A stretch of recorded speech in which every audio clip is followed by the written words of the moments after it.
But you kind of mentioned that you guys had kind of done this before transitioning. Was it maybe more frantic given the time, or was it just, you guys have done this before, you hit the ground running, you know what to do? Well, we've been there, and there's no substitute for experience. And this is our third time coming in, and I think it was the thing that we were able to hit the ground running, and it was a seamless transition because we had been together for so long. So we assembled the staff very quickly, but then, the recruiting restrictions and the recruiting calendar, and you think about 31 days to assemble a staff, but you're only allowed one visit per week, and the head coach is only allowed one visit per prospect.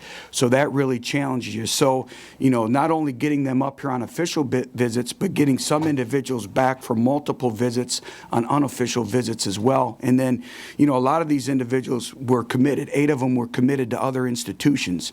So now you're trying to undo a year, 2 years worth of relationships in 31 days. And that's why I think our staff, our wives, and everyone associated with our football program did a tremendous job. And I think, the recruitment process is not just the coaches. It's a community. It's a fan base.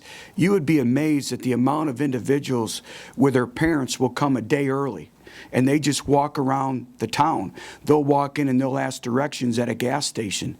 And the way our fans, the way the people of Knoxville greet our recruits is very, very special. And that's, I think, only common and unique to Knoxville. So our fan base and the people in this area did a great job as well.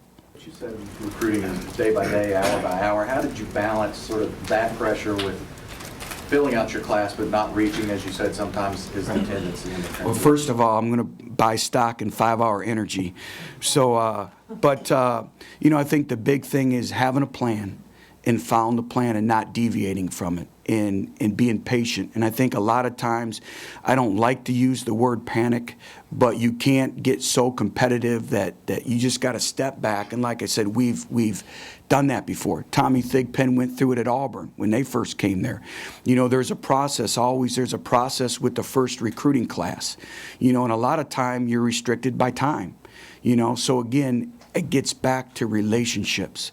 And, the hourglass had turned over on us, but I thought we made up a lot of ground. You said you had when you were talking about being selective, you said you had a formula for what you were looking for. Could you go into that? What Sure. ingredients were you looking for? Well, there's a number of things that really comprise the formula, and first and foremost, as I spoke about it earlier, is character. We want to research the backgrounds of every individual in our football program, and recruiting is such an accelerated process that can be challenging at times. But really getting into the high schools, talking to everyone, researching everyone, their backgrounds, their character, their competitive makeup. And what makes them? Do they have a passion to gain a college education? Do they have a passion to play college football because it's different with all the time demands? And then, then you get into position specifics, height, weight, and the different skill sets by position. So, it's a process in and of itself.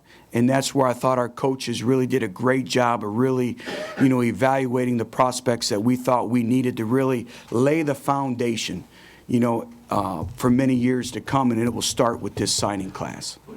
Coach, how do you balance that when you first come in with wanting to scramble and be on the road all the time, and at the same time start to build the foundation with your new players? Well, it is a balancing act, and the great thing is while we were able to go on the road recruiting this class, is our strength staff has done a great job of really implementing the fundamental philosophies and foundation of our football program.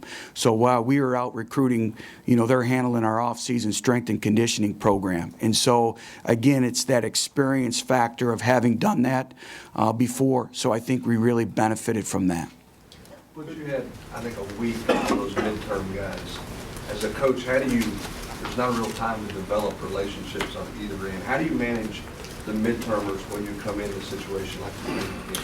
Well, they were my first home visits, and I see Jalen just walked in. Why don't you come in here and introduce yourself real quick?